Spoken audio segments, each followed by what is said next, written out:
धाकड़ खबर, बेखौफजुमा बेबाक अंदाज। धाकड़ खबर के न्यूज़ से मैं आपके साथ हूं अकरम रईस खान। की आप कल्पना कर सकते हैं कि जो संस्कारी सरकार 56 इंच का सीना फुलाकर चाणक्य नीति से इस देश को मट की तरह चलाते हुए रात दिन तुर्की का बहिष्कार करने में लगी हुई है, वही तुर्की जिसका पहले नाम तुर्की हुआ करता था और कभी उसके सेब का बहिष्कार किया जा रहा है, कभी उसके व्यापार का बहिष्कार किया जा रहा है, कभी उसके वहां पर टूरिज्म का बहिष्कार किया जा रहा है, कभी उसको इंडस्ट्री से बाहर किया जा रहा है, कभी एयरपोर्ट पर अगर उसकी कोई कंपनी काम कर रही है तो उसका लाइसेंस रद्द कर दिया जा रहा है। यानी कुल मिलाकर ऐसा माहौल बनाया जा रहा है कि तुर्की को दुनिया के नक्शे से मिटाकर संस्कारी रख डालेंगे। लेकिन क्या आप कल्पना कर सकते हैं कि जिस तुर्की के खिलाफ इतना जहर उड़ा जा रहा है, इतनी नफरत फैलाई जा रही है, उस तुर्की के मॉडल को अपनाने की संस्कारियों के जरिए बात की जा रही है, और वो भी नीति आयोग की मीटिंग में। जैसा कि आप जानते हैं कि अभी हाल फिलहाल में नीति आयोग की मीटिंग हुई है और उसमें तुर्की के एक मॉडल को अपनाने की बात की जा रही है। डूब मरना चाहिए शर्म से संस्कारियों को, लेकिन संस्कारियों का चाल चरित्र और चेहरा यही है कि वो होते कुछ हैं, दिखाते कुछ हैं। यकीन नहीं आ रहा तो मैं एक एक कर आपके सामने कुछ खबरें रख रहा हूं और बयान भी रखूंगा।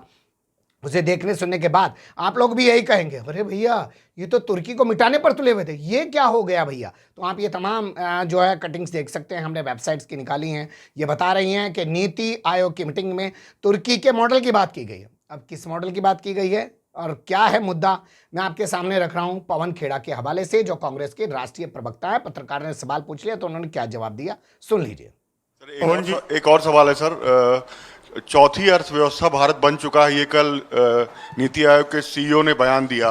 उसके बाद तमाम मंत्रियों ने इसको एक उपलब्धि के तौर पर बताया मोदी सरकार के, और उसके बाद अब सफाई आई है कि हम नवंबर दिसंबर तक चौथी अर्थव्यवस्था बनेंगे। अब पहले से ही तारीफ करनी शुरू कर दी। ये हालत है इनकी। डेडलाइन 2047 की हर चीज के लिए कर चुके थे, फिर ये नया आंकड़ा लेकर आए, या हम जापान से आगे बढ़ गए, फिर याद आया कि नहीं अभी बढ़े नहीं है। और नीति आयोग में कल एक बड़ी और रोचक बात हुई परसों। नीति आयोग ने कहा सबको कि भाई तुर्की का मॉडल अडॉप्ट करना चाहिए। ये टर्की का मॉडल अडॉप्ट करने के लिए कहा जा रहा है नीति आयोग की रिपोर्ट में। आपने नहीं देखा? देखिए ना, मैं पढ़ता हूं आपको। NITI Aayog report published on Monday has mentioned Turkey as one of the nations from which India should adopt global best practices to address and bridge the skill gaps in the country's medium enterprises. Skill gaps को ठीक करने के लिए नीति आयोग कहता है कि Turkey का model adopt कीजिए। ये जो मैं कहता हूं आपको, नीतियां सारी ट्रोल्स के हाथ में दे दी। नीति आयोग को बेचारे को पता नहीं चला कि ट्रोल्स क्या कर रहे हैं।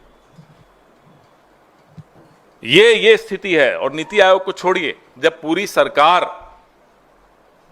के लेफ्ट हाथ को नहीं मालूम कि राइट हाथ क्या कर रहा है, तो यही होगा ना।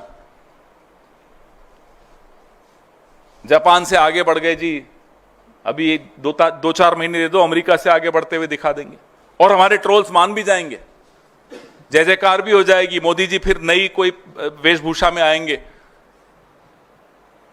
और निकल पड़ेंगे, साहब ये भी हासिल कर लिया, मेरी रगों में व्यापार है, मेरी रगों में एक इस वाली रग में व्यापार है, इस वाली में सिंदूर है।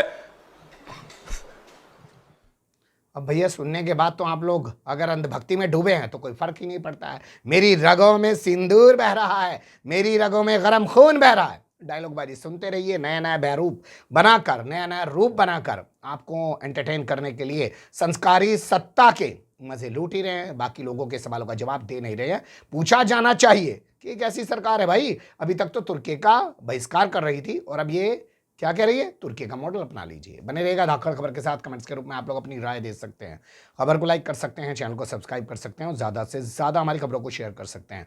फिर ऐसे ही किसी सुलगते हुए या उलझते मुद्दे लेकर मैं आपके सामने हूँगा हाजिर। फिलहाल अभी मुझे नहीं इजाज़त।